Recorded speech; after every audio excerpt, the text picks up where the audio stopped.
Chapter 10. Take baby steps. You've got to walk before you can run. 217.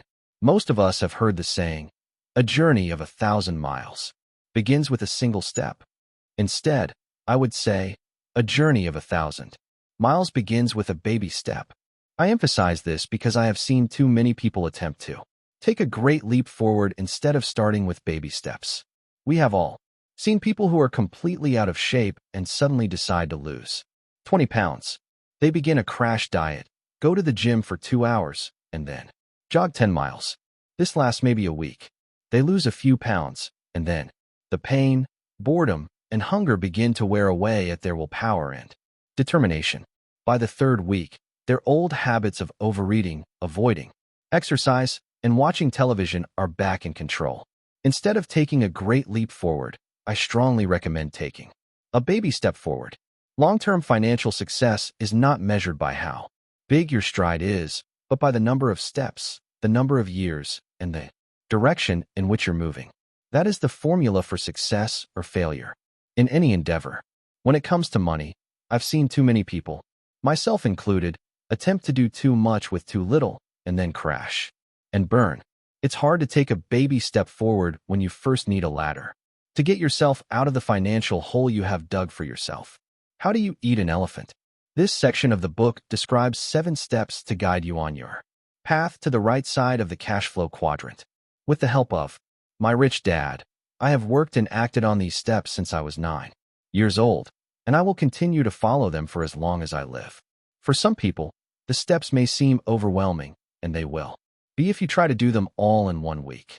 So please begin with baby steps. We have all heard the saying, Rome was not built in a day. The saying I use whenever I find myself feeling overwhelmed by how much I have to learn is, how do you eat an elephant? The answer is, 1 bite at a time. And that is how I recommend you proceed if you find yourself feeling overwhelmed by how much you may have to learn in order to make the journey from the E and S side to the B and I side of the cash flow quadrant. Please be kind to yourself and realize that the transition is more than just a mental one. It involves emotional learning. After you take baby steps for 6 months to a year, you're ready to move to walking and then to running. You've got to walk before you can run. This is the path I recommend. If you don't like this path, then you can do what millions of other people do who want to get rich quickly, the fast and easy way, which is to buy a lottery ticket. Who knows? It might be your lucky day. Action beats inaction. To me, one of the primary reasons E's and S's have difficulty moving to the B and I side is because they are too afraid of making mistakes. They often say, I have a fear of failing, or I need more information, or can you recommend another book? Their fear or self-doubt is keeping them trapped in their quadrant. I hope that by reading each step and by completing the action steps that appear at the end of each step in the Take Action section, you will keep moving toward the B and I side. Just doing these 7 steps will open up whole new worlds of possibility and change. Then just keep taking small baby steps. Nike's slogan, just do it, says it best. Unfortunately, our schools also say, don't make mistakes. Millions of highly educated people who want to take action are paralyzed by the emotional fear of making mistakes. One of the most important lessons I have learned as a teacher is that true learning requires mental, emotional, and physical learning. That is why action always beats inaction. If you take action and make a mistake, at least you have learned something, be it mentally, emotionally, or physically. A person who continually searches for the right answer is often afflicted with the disease known as analysis paralysis, which seems to affect many well-educated people. Ultimately, the way we learn is by making mistakes. We learn to walk and ride a bicycle by falling down and then getting back up. People who are afraid of taking action out of fear of making mistakes may be mentally smart, but they are also emotionally and physically handicapped. A number of years ago, there was a study done of rich and poor all around the world to find out how people born into poverty eventually become wealthy. The study found that these people, regardless of where they live, possess 3 qualities. 1, they maintain a long-term vision and plan. 2, they believe in delayed gratification. 3, they use the power of compounding in their favor. The study found that these people thought and planned for the long term and knew that they would ultimately achieve financial success. By holding to a dream or a vision, they were willing to make short-term sacrifices to gain long-term success, which is the basis of delayed gratification. Albert Einstein was amazed at how money could multiply just by the power of compounding. He considered the compounding of money to be one of the most amazing inventions. This study took compounding beyond money and found that knowledge and learning gained from each baby step also compounded. Over the years, people who took no steps at all did not have the leverage of a magnified accumulation of knowledge and experience that comes from compounding. The study also found what caused people to go from wealthy to poor. There are many rich families who lose most of their wealth after only 3 generations. Not surprisingly, the study found that these people possess the following 3 qualities. 1. They have short-term vision. 2. They have a desire for immediate gratification. 3. They abuse the power of compounding. Today I meet people who get frustrated with me because they want me to tell them how they can make more money immediately. They don't like the idea of thinking long-term. Many are desperately seeking short-term answers because they have money problems today caused by consumer debt and lack of investments due to their uncontrolled desire for immediate gratification. They have the idea of eat, drink, and be merry. This abuses the power of compounding and leads to long-term debt instead of long-term wealth. They want the quick answer. They want me to tell them what to do to acquire great wealth. But they need to understand who they must become first. In other words, too many people are fixated upon the get-rich-quick philosophy of life. I wish these people luck. They're going to need it. A hot tip. Most of us have heard that people who write down their goals are more likely to achieve them. I have attended many seminars and training sessions on the topic of goal setting, and I learned a concept that I have thought about many times over the years. While it is great to have big, long-term dreams and wishes, attaining those dreams is a process made up of many small steps.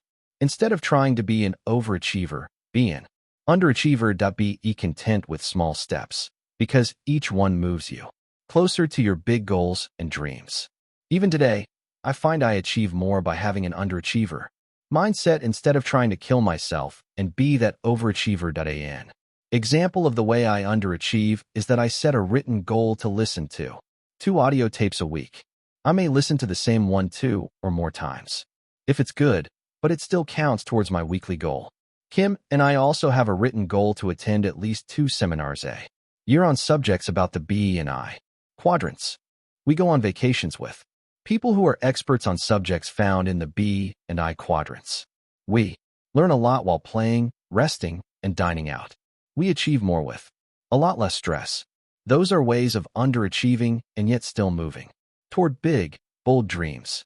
The key to making any investment is setting a big goal and approaching it systematically, taking baby steps first and then gradually increasing the size of your investments as your learning and experience increase. You will want to push yourself beyond your comfort zone, but gradually. That is how Kim and I did it. There is nothing wrong with having smaller goals that lead up to the ultimate goal of financial freedom. The same thing applies to getting into good physical shape. I work out with a tough trainer who pushes me to achieve smaller goals on a daily or weekly basis. They increase in intensity as my abilities improve, and together they lead up to achieving my big goal. So dream big, daring dreams, and then underachieve a little bit each day. I recommend setting attainable daily goals that, when achieved, provide positive reinforcement to help you stay on the path to the big goal of moving from the left side of the cash flow quadrant to the right side. If you want to be rich, you've got to change your rules. I have often been quoted as saying, "The rules have changed."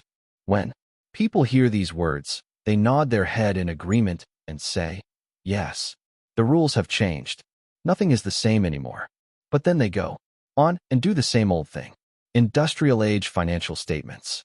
When I teach how to get your financial life in order, I start by asking students to fill out a personal financial statement.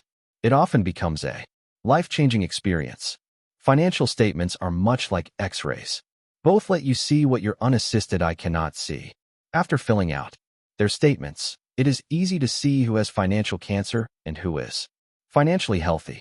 Almost always, the ones with financial cancer are those with industrial age ideas. Why do I say that? Because in the industrial age, people did not have to think about tomorrow. If you worked hard, your employer or the government would take care of all your tomorrows. That is why so many of my friends and family always told me to get a job with the government or to make sure I got a job with an excellent retirement plan. Those are words of advice based on industrial age rules and on entitlement mentality. Although the rules have changed, many people have not changed their financial rules. They are still spending like there's no need to plan for tomorrow. When I read a person's financial statement, it is easy to see what tomorrow might look like for them. What does your tomorrow look like? Keeping things simple, this is what I look for in a personal financial statement. People with no assets that generate cash flow are likely to have tomorrows that are filled with struggles and stress. When I find people who have no assets, they are usually working hard for a paycheck to pay their bills. If you look at most people's expense column, the two biggest monthly expenses are taxes and debt service for long-term liabilities. Their expense statements look like this. In other words, the government and the bank get paid before they do. People who cannot get control of their cash flow generally have no financial future and will find themselves in serious trouble in the next few years. Why? A person who only operates in the E quadrant has little protection from taxes and debt. Even an S can do something about these two financial cancers. If this doesn't make sense to you, I would suggest reading or rereading Rich Dad, Poor Dad, which should make this and the next few chapters easier to understand. 3 cash flow patterns. As stated in Rich Dad, Poor Dad, there are 3 basic cash flow patterns, one for the rich, one for the poor, and one for the middle class. This cash flow pattern is considered typical and smart by our society. After all, the people who have this pattern probably have high-paying jobs, nice homes, cars, and credit cards. This is what my rich dad called the working class dream. When adults play my cash flow board game, they usually struggle mentally. Why? Because they are being introduced to financial literacy, which means understanding the numbers and words of money. The game takes several hours to play, not because it is long, but because the players are learning a completely new subject. It is almost like learning a foreign language. But the good news is that this new literacy can be learned quickly, and then the game picks up speed. The more frequently people play the game, the smarter and faster they get, and they have fun in the process. Something else also happens. Because they are becoming financially literate, many begin to realize that they are in financial trouble, even though the rest of society thinks they are well off. A middle-class cash flow pattern used to work in the industrial age, but it could be disastrous in the information age. Many people, once they successfully learn and understand the cash flow game, begin to seek new answers. Playing the game becomes a financial wake-up call about their personal financial health, just as a mild heart attack is an alert about a person's physical health. After playing cash flow several times, some people begin to change their thinking pattern to that of the rich. This is the thought pattern Rich Dad wanted his son and me to have as young children, which is why he took away our paychecks and refused to give us raises. He never wanted us to become addicted to the idea of a high-paying job. He wanted us to develop the thought pattern of thinking only in assets and income in the form of capital gains, dividends, rental income, and residual income from businesses and royalties. For people who want to be successful in the information age, the faster they develop their financial and emotional intelligence, the faster they will feel more financially secure and find financial freedom. In a world of less and less job security, this cash flow pattern makes much more sense to me. And to achieve this pattern, a person needs to see the world from the B and I quadrants, not from the E and S quadrants. I also call this an information age financial statement because the income is generated strictly from information, not hard work. In the information age, the idea of hard work is not the same as it was in the agrarian and industrial ages. In the information age, the people who work the hardest physically will be paid the least. It is already true today and has been true throughout history. However, today when people say, don't work hard, work smart, They do not mean to work smart in the E or S quadrants. They actually mean to work smart in the B or I quadrants. That is information age thinking, which is why financial and emotional intelligence are vital today and will be even more so in the future. So what is the answer? Obviously, my answer is to re-educate yourself to think like a rich person. In other words, think and look at the world from the B or I quadrant. However, the solution is not as simple as going back to school and taking a few courses. To be successful in the B or I quadrant requires financial intelligence, systems intelligence, and emotional intelligence. These things cannot be learned in school. The reason these intelligences are hard to learn is because most adults are wired to the hard work and spend mode of life. When they feel financial anxiety, they hurry off to work and work hard. They come home and hear about the stock market going up and down. Their anxiety grows, so they go shopping for a new house or car, or they play golf to avoid the anxiety. The problem is that the anxiety returns on Monday morning. How do you start thinking like a rich person? People often ask me how to get started thinking like a rich person. I always recommend starting small and seeking education rather than running out and jumping into investing. If they are serious about learning and retraining themselves to think like a rich person, I recommend my Cashflow board game. I created the game to help teach financial intelligence.